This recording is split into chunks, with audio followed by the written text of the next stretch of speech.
వివాహం ఎప్పుడు ఎవరితో జరిగినా ఒప్పుకు తెరవలసిందే.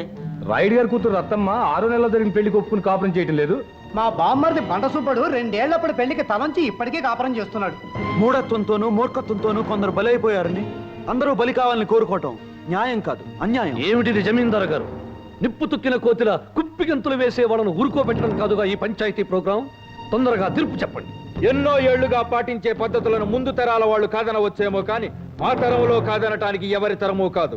కనుక గ్రామ పెద్దగా లక్ష్మి బలవంతరావు భార్య అని నిర్ణయించాం.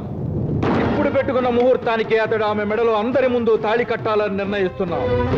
ఈ క్షణం నుంచి లక్ష్మి రంగడికి పరాయి మనిషి కనుక అతడికి ఆమెకు మధ్య ఎటువంటి సంబంధం ఉండటానికి వీల్లేదు.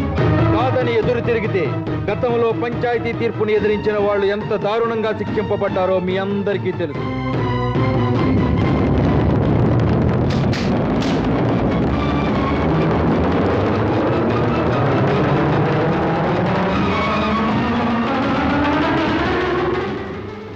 మామ విన్నారుగా?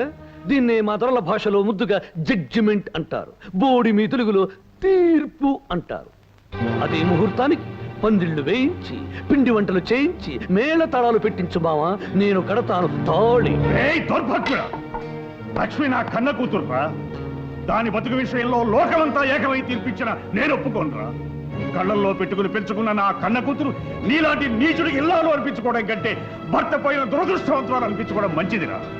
అందుకేరా ఇలాంటి రాక్షసుడి చేతిలో దాని బతుకు నాశనం కాకుండా కాపాడుకుంటాను. నేను నరికేస్తాను రా, నరికేస్తాను.